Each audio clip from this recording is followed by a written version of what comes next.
What's poppin', y'all? Welcome back to another YouTube video, and today we're taking a look at another series review. We're taking a look at another special. This is Atom Eve from Invincible. She's a character, Invincible's girlfriend, Invincible's sidekick. And the second season of Invincible is on break right now, so I thought I would go back and watch this series. Because I didn't actually watch this episode, when it first came out, I sort of put it off and waited because my girlfriend wanted to watch Invincible with me, and we just haven't got round to it at this point. But we finally got round to it, we watched it, and I'm going to say it is a tragic backstory for Atom Eve, and one that I really wasn't expecting. So, how the story goes is Atom Eve is being made in a lab. Her mother is in danger because there's a load of villains which are trying to break into this super lab to get loads of different superhero stuff, and the Guardians of the Globe come and save them, especially with Omni-Men. So, one of the scientists saves the mother and drives them to a regular hospital after being told by the head person at the science place not to do that. He does it anyway, and he says they both die, but he gives the baby to a mother that lost their child, so basically giving her as an adopted child to them. Somehow, they both have orange hair, which works out perfectly for genetics and stuff, but the two parents saw her as a weird kid, saw her as very sort of weird and strange. She could see atoms, see molecules, and when this 16-year-old came to babysit her when she was 5, she could see all these atoms, and she was fucking expert at science and chemistry. It was all ingrained into her head. Her father didn't like that, so they sent her to a school for weird kids. I thought it was going to be like the X-Men shit, but no, it was just an average sort of smarty pants school.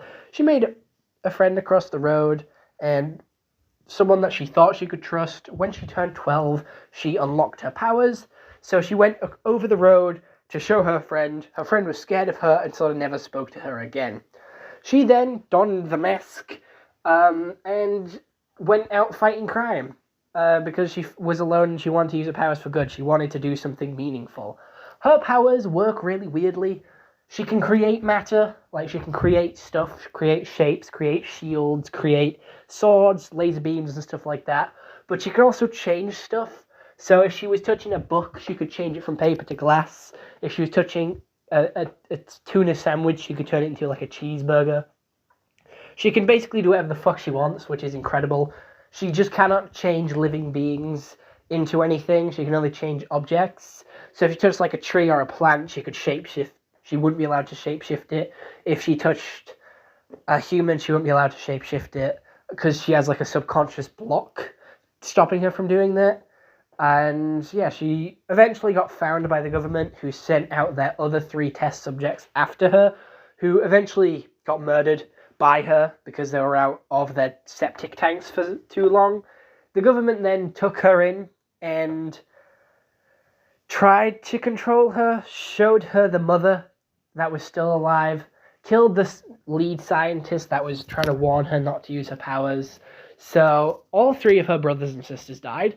Her scientist father died, her homeless mother died, and then she was just left with a family that hated her and thought she was weird and ate her birthday cake on her birthday because she didn't show up.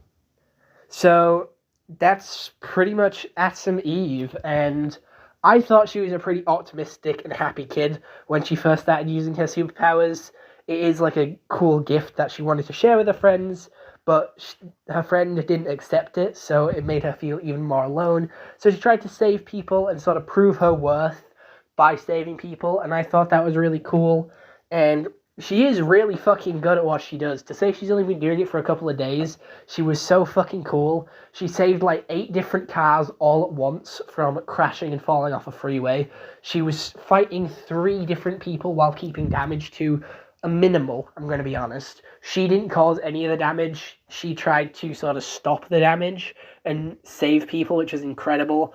She's only 12, 13 in this series, and she's doing so much shit to protect herself and stop crime. She's doing shit that matters, and that's just so cool. So the story was really interesting and really cool. I was watching it the whole way through. I didn't feel the need to pick up my phone. It kept my attention, and we all know in this new attention-lacking world that is something that's positive. And the animation's really cool as well. It reminds me of like the OG DC sort of art style, and it's got this really nice, charming art style about it. The voice acting was really good. No one was really off-putting to me. It was all really cool, very fluid. They all had really good emotions, especially Atom Eve, like kid Atom Eve. She had really good range with her emotions, from being really happy when she was out, like, just flying around, from being sad and angry when her parents weren't killed in front of her and her brothers and sisters, or the scientist was being hurt. She had really good range, and I liked that. The story was really interesting. It hooked me. It had so many ups and downs. I hated her parents. I felt like they were calling her a freak and treating her like shit for like no reason. They just didn't like her because she was good at science. I felt like they didn't like her, and I felt really upset by that. And then her friend running away because of the superpower thing is also a really bad friend. So I felt like she had a really bad sort of childhood, and to be fair, after watching Invincible Season 1, seeing how far she's come as a superhero is really sort of inspirational now that we've seen her past, and I think that's really cool. So Invincible Season 2 is on a break, and it will be picking up again in January, so once that's finished, I'll watch that and get a review out for you guys. But I am very happy with this Atom Eve special. It was really interesting. I'm glad we got to know more about Atom Eve. I hope we get these sort of origin stories for other characters as well. Like, I don't know, thinking of some off the top of my head, like Rexplode, Duplicate. They would be really good backstory characters. Or maybe Mechamaru. No, that's the guy from Jujutsu Kaisen. But there is a guy like Mechamaru in Invincible, which is a human, which isn't able to live outside of like a septic tank, so they have like a humanoid robot that they're controlling. It's a very similar character from Jujutsu Kaisen called Mechamaru, not gonna lie. However, the character design of young Atom Eve, her super suit was very basic and something she pulled out of a wardrobe, which I think is really cool, like a little cosplay going on type thing. Again, like a child would, just dressed up as a superhero, using stuff out of the bathroom, using like a towel as a cape and stuff like that. I thought that was really cool. But yeah, I just thought it was really cool and really interesting. Atom Eve isn't really a character that I liked before watching this show. I like her and respect her a lot more after seeing her origin story. And I think you kind of need that with some superheroes. You need their origin story to see why they're like this, what their powers can do, where they came from, to sort of show progression and show growth. And with that, it builds a connection between the audience and the character. So in bringing this sort of origin for Atom Eve was really nice. And I am going to give it a solid 8 out of 10. Not perfect. Again, I will say it wasn't the best thing in the world, but I did enjoy it, and I have seen it now, so there's that. So I hope you all enjoyed this YouTube video. I'll see you all next one. Have a nice day, and goodbye. Stay home and stay safe.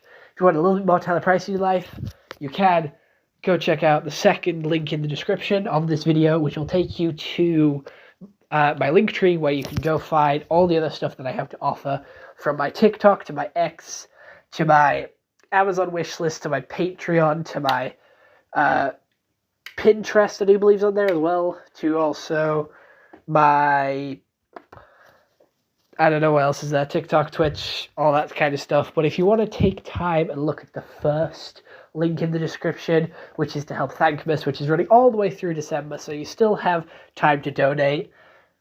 I think you should donate if you can. If you can't, that's perfectly fine. Just go spread the word. Make sure the word of Thankmas gets out there.